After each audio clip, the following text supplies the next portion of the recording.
ഓം ശാന്തി. വീണ്ടും ഒരു ഗുരു പൂർണിമ ദിനം വന്നെത്തിയിരിക്കുകയാണ്.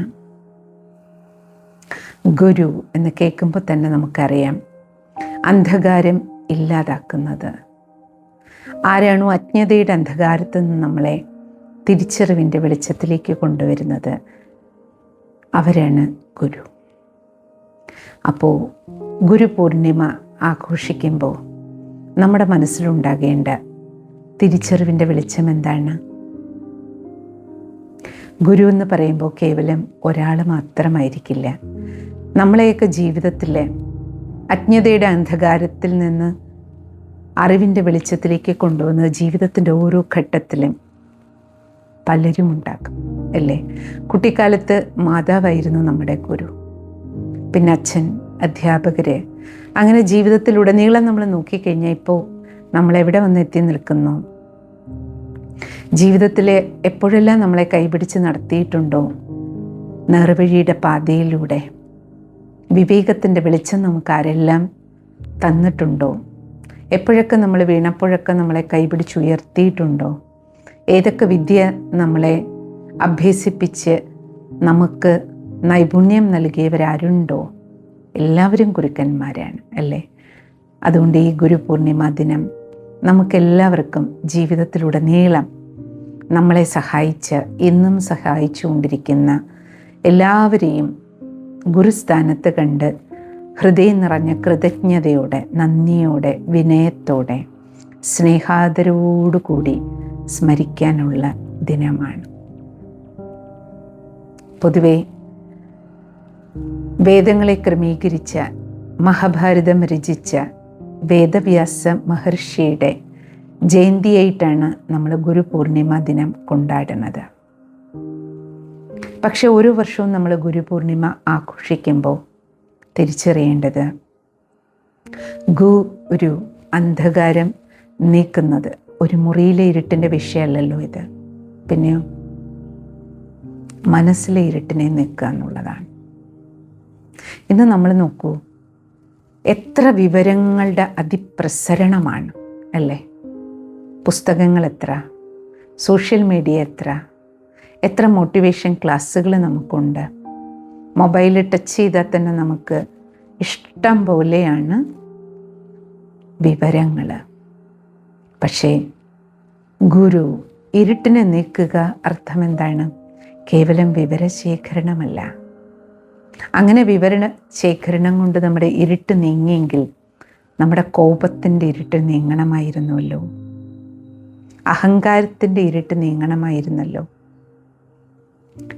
ലഹരി വസ്തുക്കളുടെ ഇരുട്ടിലേക്ക് പോയി വീഴുന്ന അടിമത്തം നീങ്ങണമായിരുന്നല്ലോ, ഭയം നീങ്ങണമായിരുന്നല്ലോ, നിരാശ നീങ്ങണമായിരുന്നല്ലോ, കാമവും ക്രോധവും നീങ്ങണ്ടേ? പക്ഷെ നമ്മൾ നോക്കൂ, ഇത്രയധികം അറിവുകൾ, വിവരങ്ങൾ, അല്ലേ, സാങ്കേതിക വിദ്യ എല്ലാം ഉണ്ടായിട്ടും ഓരോ ദിവസം കഴിയുന്തോറും അസൂയ, വെറുപ്പ്, വിദ്വേഷം, കാമം, ക്രോധം, ലോഭം, മോഹം, അഹങ്കാരം, ഇതെല്ലാം കൂടിയല്ലേ വരണേ? അതുകൊണ്ട് ഈ ഗുരു പൂർണിമയ്ക്ക് നമുക്ക് ഒരു വിശേഷ രീതിയിൽ ആഘോഷിക്കണം. നമ്മൾ ഒരു സ്വപരിശോധന ദിനമായിട്ട് നോക്കുക. കഴിഞ്ഞ ഒരു വർഷം നമ്മൾ കടന്നുപോയൊരു വർഷത്തിലേക്കൊന്ന് തിരിഞ്ഞു നോക്കൂ. കഴിഞ്ഞ ഈ ഒരു വർഷത്തിലേക്ക് ഞാൻ തിരിഞ്ഞു നോക്കുകയാണെങ്കിൽ എൻ്റെ ജീവിതത്തിൽ എത്ര പരിവർത്തനം ഉണ്ടായി,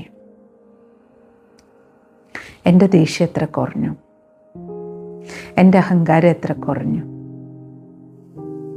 എൻ്റെ മനസ്സിന് എത്ര കൂടുതൽ കരുത്തുണ്ടായി, ഏതെല്ലാം ദുശീലങ്ങളിൽ നിന്ന് ഞാൻ പുറത്തു വന്നു, ഏതെല്ലാം സദ്ഗുണങ്ങൾ എനിക്ക് സ്വന്തമാക്കാൻ കഴിഞ്ഞു.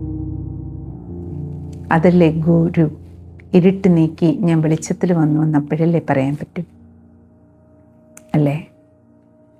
ഗുരു പൂർണിമയ്ക്ക് ഗുരുദക്ഷിണ കൊടുക്കുന്ന സമ്പ്രദായവുമുണ്ട്. അതുകൊണ്ട് ഈ വർഷം നമുക്കെല്ലാം ഒരു ശരിയായ ഗുരുദക്ഷിണ നൽകാൻ തയ്യാറാകാം. എന്ത് ഗുരുദക്ഷിണ നൽകും? പേഴ്സിൽ നിന്ന് പൈസ എടുത്ത് കൊടുക്കുകയോ, അല്ലെ GPay ചെയ്ത് പൈസ കൊടുക്കലോ, അല്ലെ ഫ്രൂട്ട്സോ, നമ്മളെന്തെങ്കിലും ഡ്രൈ ഫ്രൂട്ട്സോ കൊടുക്കുന്നത് എളുപ്പമാണ്, കടയിൽ പോയി വാങ്ങിക്കൊണ്ടുവന്ന് കൊടുത്താൽ പോരെ. അത് വേണ്ടെന്നല്ല, അത് സ്ഥൂലമായ ഒരു സമർപ്പണം മാത്രമാണ്. യഥാർത്ഥത്തിൽ ഗുരുദക്ഷിണ എന്താണ്? നമ്മുടെ മാതാപിതാവിന് നമ്മൾ കൊടുക്കേണ്ട ഗുരുദക്ഷിണ എന്താണ്? അവർ ജീവിതം മുഴുവൻ നമുക്ക് വേണ്ടി സമർപ്പിച്ചവരാണ്. എന്ത് ഗുരുദക്ഷിണ നൽകും? അവരെ ആഗ്രഹിക്കുന്ന യോഗ്യപുത്രരായി മക്കളായി നമ്മൾ വളരുക, ജീവിക്കുക. അതല്ലേ നമ്മൾ അവർക്ക് കൊടുക്കേണ്ട ഗുരുദക്ഷിണ. അധ്യാപകർക്ക് കൊടുക്കേണ്ട ഗുരുദക്ഷിണ എന്താണ്? അല്ലേ? നല്ല വിനയമുള്ള വിദ്യാർത്ഥിയായിരിക്കുക, അനുസരണയുള്ള വിദ്യാർത്ഥികളായിരിക്കുക, പഠിച്ച് നമ്മളൊരു നല്ല ജോലിയിലിരിക്കുന്നത് കാണാൻ ആ ജോലി സ്ഥാനത്തിരുന്നുകൊണ്ട് നല്ല സേവനം ഈ നാടിനു വേണ്ടി ചെയ്യുക ആത്മാർത്ഥതയോടെ. അതല്ലേ അവർക്ക് കൊടുക്കാവുന്ന ഗുരുദക്ഷിണ. അങ്ങനെ നമ്മൾ ജീവിതത്തിൻ്റെ ഓരോ ഘട്ടത്തിലൂടെയും കടന്നു പോകുമ്പോൾ നമ്മൾ കൊടുക്കേണ്ട ഗുരുദക്ഷിണ എന്താണ്? ഈ വർഷം നമുക്കൊരു പുതിയ ഗുരുദക്ഷിണ നൽകാം. ഒന്നുകിലൊരു തീരുമാനം എടുക്കും. ദേഷ്യം കൂടുതലാണെങ്കിൽ കോപത്തെ ഞാൻ ഗുരുദക്ഷിണയായിട്ട് സമർപ്പിക്കും. ലഹരി വസ്തുക്കൾക്ക് അടിമയാണെങ്കിൽ ഒരു നല്ല പ്രതിജ്ഞ എടുക്കൂ. ലഹരി ഉപയോഗിക്കുന്നത് ഞാൻ ഗുരുദക്ഷിണയായിട്ട് ആ അടിമത്തത്തെ സമർപ്പിക്കും. ഇതൊരു ചെറിയ സങ്കല്പമല്ല, ഒരു ഉറച്ച തീരുമാനമാണ്. പക്ഷെ അതിന് നമുക്ക് എന്ത് വേണം? മനക്കരുത്ത് വേണം. ആ മനക്കരുത്ത് ആർജിക്കാനാണ് നമുക്ക് സദ്ഗുരുവിൻ്റെ ആവശ്യം. ബ്രഹ്മകുമാരീസ് ഈശ്വരീയ വിശ്വവിദ്യാലയത്തിൽ നമ്മൾ രാജയോഗ ധ്യാനമാണ് പരിശീലിക്കുന്നത്. നമ്മൾ ഈ നശിക്കുന്ന ദേഹമല്ല, ഈ ശരീരത്തിനുള്ളിൽ ഞാൻ ഒരു ഊർജമാണ്, ഭഗവാന്റെ കുട്ടിയാണ്, ഒരു ഡിവൈൻ ബീയിങ് ആണ് ഞാൻ, സുപ്രീം ബീയിങ്, പരംപിത പരമാത്മാവിൻ്റെ സന്താനമാണ്. ഈശ്വരനാണ് എൻ്റെ അച്ഛൻ, എൻ്റെ അധ്യാപകൻ, എൻ്റെ സദ്ഗുരു. കാരണം എല്ലാ ഗുരുക്കന്മാർക്കും ഒരു ഗുരു ഉണ്ടല്ലോ. എല്ലാ ഗുരുക്കന്മാരും ധ്യാനിക്കുന്നതും പ്രാർത്ഥിക്കുന്നതും നമ്മൾ കാണുന്നുണ്ട്. അപ്പം എല്ലാ ഗുരുക്കന്മാർക്കും മഹാത്മാക്കൾക്കും അല്ലേ, മഹർഷിവര്യന്മാരെല്ലാവരും ധ്യാനിക്കുന്നുണ്ട്, പ്രാർത്ഥിക്കുന്നുണ്ട്. ആരെ? സദ്ഗുരുവിനെ, മഹേശ്വരനെ, പരമേശ്വരനെ, ജഗദീശ്വരനെ. ആ ജഗദീശ്വരൻ്റെ മക്കളാണ് നമ്മൾ ഓരോരുത്തരും. ഓരോ ആത്മസ്വരൂപങ്ങൾക്കും പരമാത്മാവുമായിട്ടാണ് കണക്ഷൻ. അപ്പം നമ്മുടെ എല്ലാം സർവബന്ധു, പരമമായ അച്ഛൻ, പരമമായ അധ്യാപകൻ, പരമസദ്ഗുരു ആരാണ്? ഈശ്വരനാണ്. അതുകൊണ്ട് നമുക്ക് ജീവിതത്തിൽ ഒരു നല്ല ദക്ഷിണ മനക്കരുത്തോടെ ഉറപ്പോടെ നമ്മുടേതായ ദൗർബല്യങ്ങളെ ഗുരുദക്ഷിണയായി സമർപ്പിക്കണമെങ്കിൽ ഒരു പരിവർത്തനം നമ്മുടെ ജീവിതത്തിൽ കൊണ്ടുവന്ന് ആ പരിവർത്തനപ്പെട്ട ഒരു പോസിറ്റീവ് ചേഞ്ച്, പോസിറ്റീവായൊരു ട്രാൻസ്ഫോർമേഷൻ നമ്മുടെ ജീവിതത്തിൽ ഉണ്ടാക്കി കാണിക്കുക എന്നത് തന്നെയാണ് എല്ലാ ഗുരുക്കന്മാർക്കും നമുക്ക് നൽകാൻ പറ്റിയ ദക്ഷിണ. അതിന് നമുക്ക് സദ്ഗുരുവുമായി കണക്ഷൻ വേണം. ഈശ്വരനോടൊപ്പം മനസ്സുകൊണ്ട് പരമാത്മാവുമായിട്ടുള്ള കണക്ഷൻ, ആത്മബോധത്തിലിരുന്ന് പരമാത്മാവിനെ ഓർമ്മിക്കുമ്പോൾ ആ സുപ്രീം പവർ ഹൗസിൽ നിന്ന് നമ്മൾ ആത്മാവിലേക്ക് നിറയുന്ന ശക്തി, പരംശക്തി, ഈശ്വരീയ ശക്തി, ഡിവൈൻ പവർ നമ്മുടെ ആത്മശക്തിയുടെ വികാസത്തിന് സഹായിക്കും. നമ്മുടെ മനോബലം വർദ്ധിക്കും. മനക്കരുത്ത് വർദ്ധിക്കുമ്പോൾ നമുക്ക് നമ്മുടെ ദൗർബല്യങ്ങളെ സദാകാലത്തേക്ക് ഗുരുദക്ഷിണ സമർപ്പിക്കാനാകും. അതുകൊണ്ട് ഈ വർഷം നമ്മൾ ഗുരുപൂർണിമ ആഘോഷിക്കുമ്പോൾ ഒരു നല്ല തീരുമാനം എടുക്കുക. ഈ സമയത്ത് എനിക്ക് ഓർമ്മ വരുന്ന ഒരു ഗുരുവിൻ്റെ അടുത്ത് ഒരു ശിഷ്യൻ ചെന്നിട്ട് ഗുരുവിനോട് പറഞ്ഞു, എനിക്ക് സമാധാനം വേണം, സന്തോഷം വേണം. അപ്പോൾ ഗുരു ഒരു കണ്ണാടി എടുത്ത് കയ്യിൽ കൊടുത്തു. അതിൽ നോക്കിയപ്പോൾ വ്യക്തിക്ക് തൻ്റെ മുഖം തന്നെ കണ്ടു. ആരെ കാണുന്നത് ചോദിച്ചു. ഞാൻ എന്നെ തന്നെ കാണുന്നു. പിന്നെ ഗുരു ജനലിൻ്റെ അടുത്തേക്ക് വിളിച്ചുകൊണ്ടുപോയി. ആ ഗ്ലാസ്സിലൂടെ നോക്കുമ്പോൾ മുഴുവൻ ലോകം എനിക്ക് കാണാൻ പറ്റുന്നുണ്ട് പറഞ്ഞു. അപ്പോൾ ഗുരു പറഞ്ഞു, നോക്കൂ, ആദ്യം നീ ഗ്ലാസ്സിൽ നോക്കിയപ്പോൾ നിനക്ക് നിന്നെ കണ്ടുള്ളൂ. എന്താ കാരണം? ആ ഗ്ലാസ്സിൻ്റെ പിന്നിൽ ഒരു വെള്ളിപ്പാളിയുണ്ട്. അതുകൊണ്ട് നിനക്ക് നീ നിന്നിലേക്ക് മാത്രം ഒതുങ്ങി. അതുപോലെ നമ്മൾ എപ്പോഴാണോ നമ്മുടെ ഉള്ളിലെ വെള്ളിപ്പാളി, അഹങ്കാരം, ഞാൻ എൻ്റെ എന്നുള്ള അഹങ്കാരത്തിൻ്റെ പാളി നീക്കുമ്പോൾ മാത്രമാണ് നമ്മൾ ഞാനെന്ന സങ്കുചിത മനോഭാവത്തിൽ നിന്ന് നമ്മുടെ മനസ്സിന് അതിവിശാലതയുണ്ടാകുന്നതും സർവരെ പ്രതിയും നമുക്ക് ഈ മുഴുവൻ ലോകവും നമ്മുടെ സഹോദരാത്മാക്കളാണ്, നമ്മളെല്ലാവരും ഒരു പരമാത്മാവിൻ്റെ മക്കളാണെന്ന ആ ഉയർന്ന ഒരു കാഴ്ചപ്പാടാണ് നമുക്ക് വേണ്ടത്. അതുകൊണ്ട് ഗുരു നമുക്ക് നൽകുന്നത് ആ അതിവിശാലമായ കാഴ്ചപ്പാടാണ്, തിരിച്ചറിവിൻ്റെ വെളിച്ചമാണ് അല്ലേ. അതോടുകൂടി നമ്മുടെ അഹങ്കാരം, അഹന്ത ഇല്ലാണ്ടാക്കുകയാണ്. അതുകൊണ്ട് ഈ വർഷം ആ ഒരു തീരുമാനം എടുക്കാം. അഹങ്കാരത്തെ സമർപ്പിക്കുക, അഹങ്കാരത്തെ ഗുരുദക്ഷിണയായി സമർപ്പിച്ച് വിനയമുള്ളവരായിട്ട് മാറുക. ഇന്ന് നമുക്കെല്ലാവർക്കും ഗുരുപൂർണിമ ദിനത്തിലെ ഒരു ശ്രേഷ്ഠ സങ്കല്പം എടുക്കാനായി അല്പസമയം ധ്യാനത്തിലിരിക്കാം.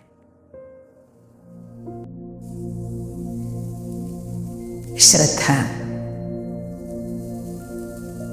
പൂർണ്ണമായും അവരവരിലേക്ക് കേന്ദ്രീകരിക്കും.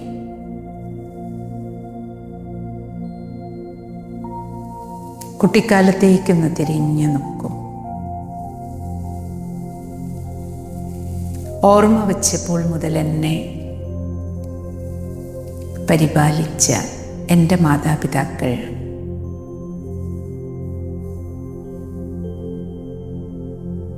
അവരെ വളരെ നന്ദിയോടെ സ്മരിച്ചുകൊണ്ട് അവർക്കുള്ള ഗുരുദക്ഷിണ സമർപ്പിക്കും.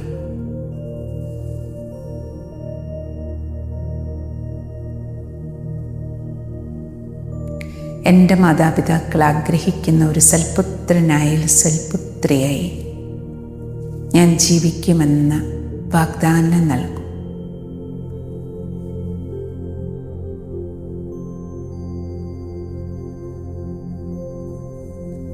ജീവിതത്തിലുടനീളം എന്തെല്ലാം വിദ്യ പകർന്നതെന്ന അധ്യാപകരുണ്ടോ, അവരെയെല്ലാം ഒരു നിമിഷം മനസ്സാ സ്മരിക്കൂ കൃതജ്ഞതയോടെ.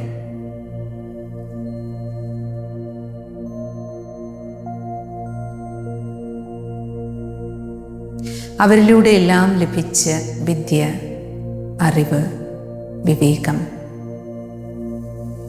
ആർജിച്ച കഴിവുകൾ സ്വമംഗളത്തിനും കുടുംബമംഗളത്തിനും ജനമംഗളത്തിനുമായി ഉപയോഗിക്കുമെന്ന് വാക്ക് നൽകും.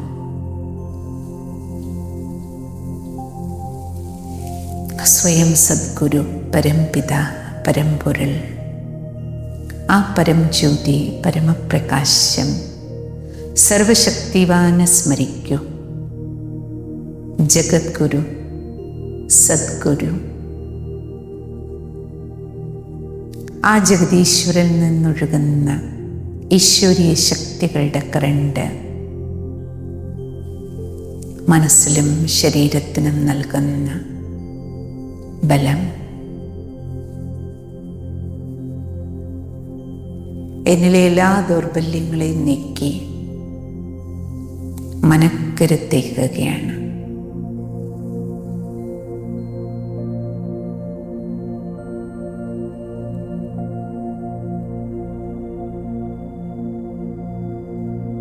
ഈ ഗുരുപൂർണിമ ദിനം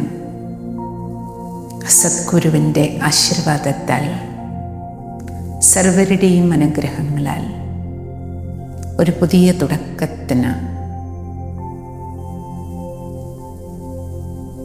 നിമിത്തമാക്കുകയാണ്. ഓർമ്മിക്കൂ, ജീവിതത്തിൽ അറിവ് മാത്രം പോരാ, വിവേകം വേണം. പണം മാത്രം പോരാ, സമാധാനം വേണം. കുടുംബങ്ങൾ ഉണ്ടാക്കിയാൽ മാത്രം പോരാ,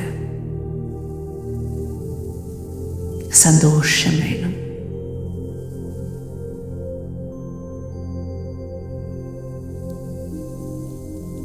വെറുതെ വളർന്നാൽ പോരാ, മൂല്യങ്ങളുള്ള സദ്ഗുണസമ്പന്നനായി വളരണം. ഇതാകട്ടെ ഗുരുദക്ഷിണ. ഓം